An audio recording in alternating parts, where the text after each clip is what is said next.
My dear, you look so surprised. You never imagined that your grandmother once lived in a convent, did you? Yes, child. Before I became your grandmother, before I became a wife, a mother, and later the woman you know today, I was once a young nun, and hidden within those walls is a story I have never told you until now. Sit closer, for tonight I shall share it with you, not as a fairy tale, but as the truth of my own life. I was only 17 when I first stepped inside the convent. My family believed it was the safest path for me. My father had passed away, and my mother, with too many mouths to feed, thought the convent would give me both shelter and purpose. I remember the great wooden doors closing behind me, their echo ringing in my heart like a verdict. The convent was quiet, almost painfully so. The world outside was filled with chatter, laughter, and noise, but inside, only the sound of bells and whispered prayers existed. We rose before dawn, prayed in silence, worked in the gardens, scrubbed the stone floors until our knees ached, and then prayed again. In those days, I wanted to please everyone. The older nuns said obedience was the highest virtue, and so I bowed my head, spoke softly, and never dared question their rules.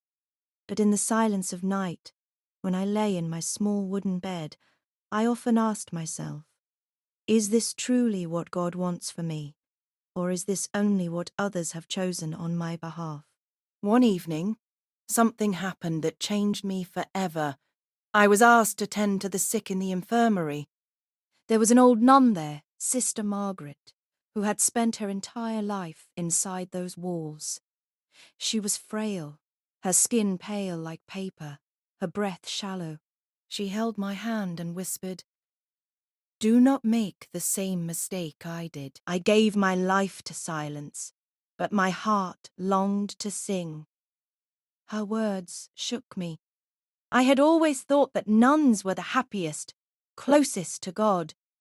But as I looked into her tired eyes, I saw regret, not peace. That night, I couldn't sleep. The bells rang for midnight prayers, yet my thoughts were louder than the bells. Days turned into weeks, and my inner struggle grew. I followed the prayers. I carried out my duties, but inside, my heart felt restless. I began to notice the world outside the convent walls. When I worked in the gardens, I could hear children playing in the nearby village. Their laughter reached me like forbidden music. I longed to laugh with them, to live freely, to feel the sun on my face without the shadow of rules. One afternoon, I confessed my doubts to the Mother Superior. I expected kindness, but instead she frowned deeply. "You are weak," she told me. "Your feelings are temptations. If you leave, you will be lost." Her words hurt, but they also lit a fire in me. Was it weakness to long for life? Or was it weakness to bury the truth of my heart? The turning point came when I was asked to take my vows permanently. That ceremony would bind me to the convent forever. I remember standing in the chapel, the candles flickering, the cross before me. My lips trembled as I recited the words, but my heart screamed, "No, this is not your path." That night, I made the most daring choice of my life.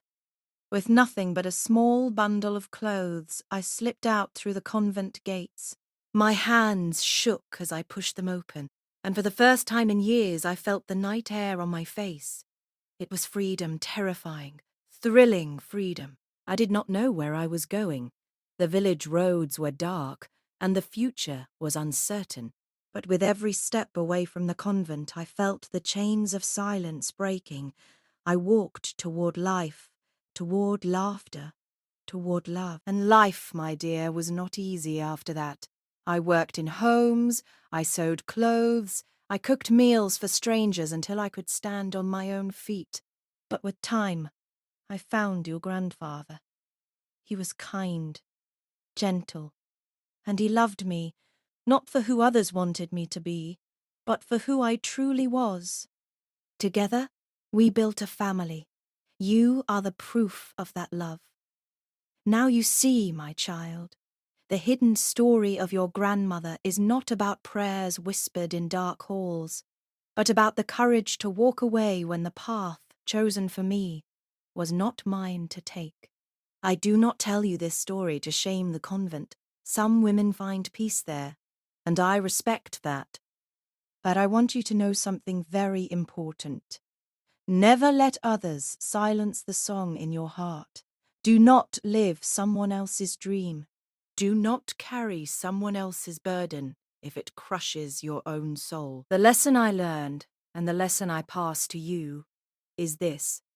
Obedience without choice is not holiness, it is prison.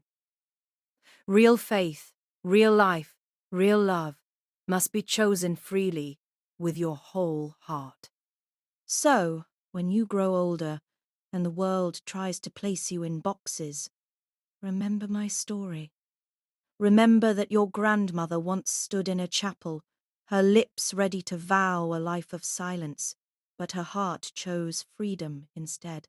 And that choice, my dear, is the reason you are sitting here with me today. Now, enough of my hidden story, I say with a smile, brushing your hair back. Go and live boldly, child, and always remember, the doors of your life should never close until you, and only you, decide to close them.